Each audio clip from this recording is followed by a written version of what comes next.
السلام علیکم ورحمۃ اللہ۔ میں آپ کا میزبان Rais Ahmed Saeedi network channel میں آپ سب کا تہہ دل سے استقبال کرتا ہوں۔ دوستو،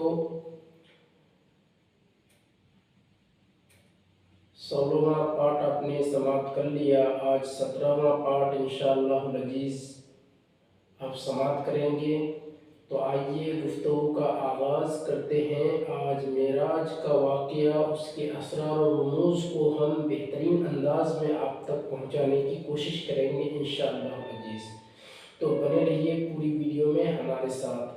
نبی کریم صلی اللہ علیہ وسلم کی دعوت و تبلیغ ابھی تک کامیابی اور ظلم و ستم کے اس درمیانی مرحلے سے گزر رہی تھی، اور افق کی دور دراز پہنائیوں میں دھندلے تاروں کی جھلک دکھائی پڑنا شروع ہو چکی تھی۔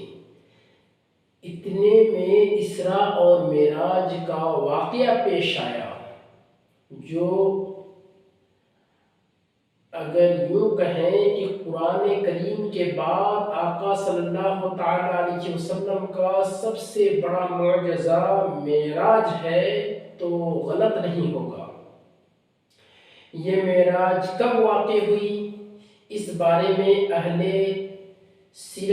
اہل سیر کے اقوال، یعنی جو سیرت حضور صلی اللہ تعالیٰ علیہ وسلم کی سیرت کو لکھنے والے حضرات ہیں، آپ کے سیرت، آپ کے کردار کے حوالے سے جو لوگ لکھنے والے ہیں، ان کے مختلف قول ہیں، انہوں نے مختلف باتیں کہی ہیں اس تعلق سے۔ البتہ سورہ اسراء کے سیاق سے، یعنی اس آیت کے کانٹیکسٹ سے اندازہ ہوتا ہے کہ یہ واقعہ مکی زندگی کے بالکل آخری دور کا ہے۔ مکی زندگی یعنی آقا صلی اللہ تعالیٰ علیہ وسلم جب مکہ میں رہے، وہاں دعوت و تبلیغ کا کام انجام دے رہے تھے، تو اس دور کے آخری دور کا ہے۔ یعنی مکہ چھوڑ کر آپ جب مدینے کی طرف ہجرت کرنے والے تھے تو اس زمانے کا ہے، ابھی تک آپ مکہ چھوڑے نہیں تھے، ہجرت کا حکم اللہ تعالیٰ کی جانب سے آیا نہیں تھا۔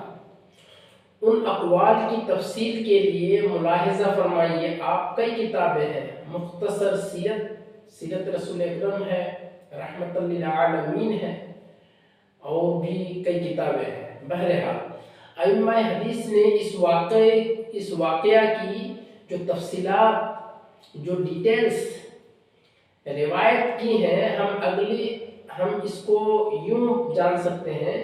صحیح قول کے مطابق رسول اللہ صلی اللہ علیہ وسلم کو آپ کے جسم مبارک سمیت براق پر سوار کر کے حضرت جبرائیل علیہ السلام کی معیت میں مسجد حرام سے بیت المقدس تک سیر کرائی گئی۔ پھر آپ صلی اللہ علیہ وسلم نے وہاں نزول اجلال فرمایا اور انبیاء علیہ السلام کی امامت فرماتے ہوئے نماز پڑھائی، اور براق کو مسجد کے دروازے کے حلقے سے باندھ دیا تھا۔ اس کے بعد اسی رات آپ صلی اللہ علیہ وسلم کو بیت المقدس سے آسمان دنیا تک لے جایا گیا۔ جبرائیل علیہ السلام نے دروازہ کھلوایا، آپ صلی اللہ علیہ وسلم کے لیے دروازہ کھولا گیا۔ آپ صلی اللہ علیہ وسلم نے وہاں انسانوں کے باپ حضرت آدم علیہ السلام کو دیکھا اور انہیں سلام کیا۔ انہوں نے آپ صلی اللہ علیہ وسلم کو مرحبا مرحبا کہا، سلام کا جواب دیا اور آپ کی نبوت کا اقرار کیا۔ اللہ نے آپ کو ان کی دائیں جانب سعادت مندوں کی روحیں اور بائیں جانب بدبختوں کی روحیں دکھلائی۔ پھر آپ صلی اللہ علیہ وسلم کو دوسرے آسمان پر لے جایا گیا اور دروازہ کھلوایا گیا۔ آپ صلی اللہ علیہ وسلم نے وہاں حضرت یحییٰ بن زکریا علیہ السلام اور حضرت عیسیٰ بن مریم علیہ السلام کو دیکھا، دونوں سے ملاقات کی اور سلام کیا۔ دونوں نے سلام کا جواب دیا، مبارکباد دی اور آپ صلی اللہ علیہ وسلم کی نبوت کا اقرار بھی کیا۔ پھر تیسرے آسمان پر لے جایا گیا، آپ صلی اللہ علیہ وسلم نے وہاں حضرت یوسف علیہ السلام کو دیکھا اور سلام کیا، انہوں نے جواب دیا، مبارکباد دی اور آپ صلی اللہ علیہ وسلم کی نبوت کا اقرار بھی کیا۔ پھر چوتھے آسمان پر لے جایا گیا اور وہاں آپ صلی اللہ علیہ وسلم نے حضرت ادریس علیہ السلام کو دیکھا اور انہیں سلام کیا، انہوں نے جواب دیا، مرحبا کہا اور آپ صلی اللہ علیہ وسلم کی نبوت کا اقرار کیا۔ پھر پانچواں آسمان پر آپ صلی اللہ علیہ وسلم کو لے جایا گیا، وہاں آپ صلی اللہ علیہ وسلم نے حضرت ہارون بن عمران علیہ السلام کو دیکھا اور انہیں سلام کیا، انہوں نے جواب دیا، مبارکباد دی اور اقرار نبوت کیا۔ پھر آپ صلی اللہ علیہ وسلم کو چھٹے آسمان پر لے جایا گیا، وہاں آپ صلی اللہ علیہ وسلم کی ملاقات حضرت موسیٰ بن عمران یعنی حضرت موسیٰ علیہ السلام سے ہوئی اور آپ صلی اللہ علیہ وسلم نے سلام کیا، انہوں نے جواب دیا، مرحبا کہا اور اقرار نبوت کیا، یعنی آپ کی نبوت کو ماننے کے لیے سر تسلیم خم کر دیا۔ البتہ جب آپ صلی اللہ علیہ وسلم وہاں سے آگے بڑھے تو وہ رونے لگے، ان سے کہا گیا، آپ کیوں رو رہے ہیں؟ انہوں نے کہا، میں اس لیے رو رہا ہوں کہ ایک نوجوان جو میرے بعد مبعوث کیا گیا، اس کی امت کے لوگ میری امت کے لوگوں سے بہت زیادہ تعداد میں جنت کے اندر داخل ہوں گے۔ اس کے بعد آپ صلی اللہ علیہ وسلم کو ساتویں آسمان پر لے جایا گیا، وہاں آپ صلی اللہ علیہ وسلم کی ملاقات حضرت ابراہیم علیہ السلام سے ہوئی، آپ صلی اللہ علیہ وسلم نے انہیں سلام کیا، انہوں نے جواب دیا اور مبارکباد دی اور آپ کی نبوت کا اقرار کیا۔ اس کے بعد آپ صلی اللہ علیہ وسلم کو سدرۃ المنتہا تک لے جایا گیا، اس کے بیر کے پھل ٹھلیوں جیسے اور ان کے پتے ہاتھی کے کان جیسے تھے، اس پر سونے کی پتنگیں، روشنی اور مختلف رنگ چھا گئے۔ پھر آپ کے لیے بیت المعمور کو بلند کیا گیا، اس کے بعد آپ کو جنت میں داخل کیا گیا، اس میں موتی کے گنبد تھے اور اس کی مٹی مشک تھی۔ اس کے بعد آپ صلی اللہ علیہ وسلم کو مزید اوپر لے جایا گیا، یہاں تک کہ آپ صلی اللہ علیہ وسلم ایک ایسی برابر جگہ پر نمودار ہو گئے، آپ ایک برابر جگہ پر نمودار ہوئے جہاں قلموں کے چرچراہٹ سنی جا رہی تھی۔ سفر معراج کے واقعات بھی ہمیں جاننا چاہیے۔ آپ صلی اللہ علیہ وسلم اس کے بعد اللہ جبار جل جلالہ کے دربار میں پہنچایا گیا اور آپ صلی اللہ علیہ وسلم اللہ کے اتنے قریب ہوئے کہ 2 کمان کے برابر یا اس سے بھی کم فاصلہ رہ گیا۔ اس وقت اللہ تعالیٰ نے اپنے بندے پر وحی فرمائی، جو کچھ کہ وحی فرمائی اور 50 وقت کی نمازیں فرض کی۔ اس کے بعد آپ صلی اللہ علیہ وسلم واپس ہوئے، یہاں تک کہ حضرت موسیٰ علیہ السلام کے پاس سے گزرے تو انہوں نے پوچھا کہ اللہ نے آپ کو کس چیز کا حکم دیا ہے؟ آپ صلی اللہ علیہ وسلم نے فرمایا کہ 50 نمازوں کا اللہ تبارک و تعالیٰ نے حکم دیا ہے۔ انہوں نے کہا، آپ کی امت اس کی استطاعت نہیں رکھتی ہے، طاقت نہیں رکھتی ہے، اپنے پروردگار کے پاس واپس جائیے اور اپنی امت کے لیے تخفیف کا سوال کیجیے، نماز کو کم کرنے کا سوال کریے تاکہ اللہ تبارک و تعالیٰ کم کر دے۔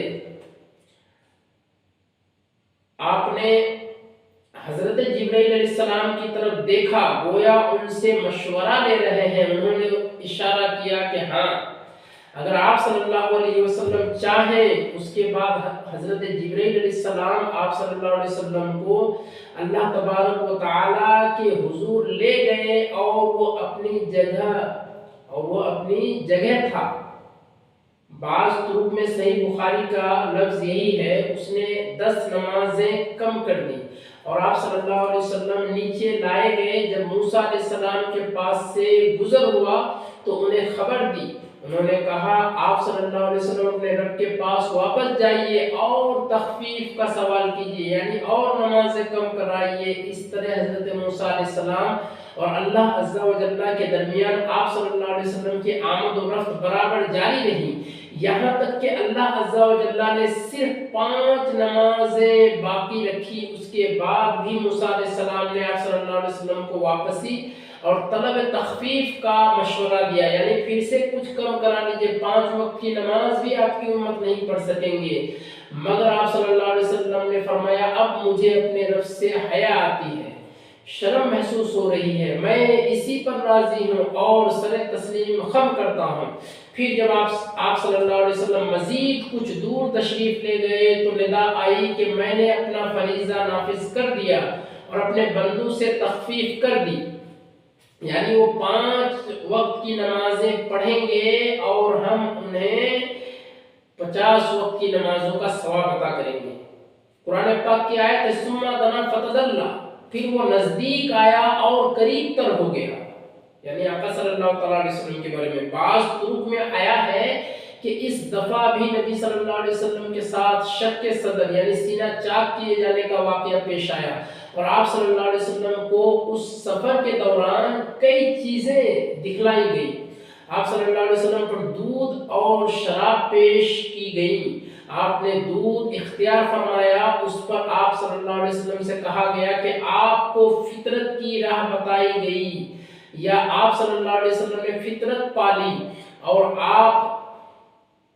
اور یاد رکھیے کہ اگر آپ نے شراب لی ہوتی تو آپ صلی اللہ علیہ وسلم کی امت گمراہ ہو جاتی، تباہ و برباد ہو جاتی، نیست و نابود ہو جاتی۔ آپ صلی اللہ علیہ وسلم نے جنت میں 4 نہریں دیکھی، 2 ظاہر اور 2 باطن۔ ظاہر نہریں نیل اور فرات تھیں، یعنی ان کا عنصر تھا، اور باطنی 2 نہریں جنت کی 2 نہریں ہیں۔ نیل و فرات دیکھنے کا مطلب غالباً یہ ہے کہ آپ صلی اللہ علیہ وسلم کی رسالت نیل و فرات کی شاداب وادیوں کو اپنا وطن بنائے گی۔ آپ صلی اللہ علیہ وسلم نے مالک داروغہ جہنم کو بھی دیکھا، یعنی جہنم کا جو داروغہ ہے، جہنم کا جو ہیڈ کمانڈر سپاہی تھا، آپ نے ان کو بھی دیکھا۔ وہ نہ ہنستا تھا اور نہ روتا تھا، نہ اس کے چہرے پر خوشی اور نہ بشاشت تھی۔ آپ صلی اللہ علیہ وسلم نے جنت و جہنم بھی دیکھی۔ آپ صلی اللہ علیہ وسلم ان لوگوں کو بھی دیکھا جو یتیموں کا مال ظلماً کھا لیا کرتے تھے، یعنی ظلم کر کے یتیم کا مال کھاتے تھے، ان پر ظلم کرتے تھے ان کا مال کھا کر کے۔ ان کے اونٹ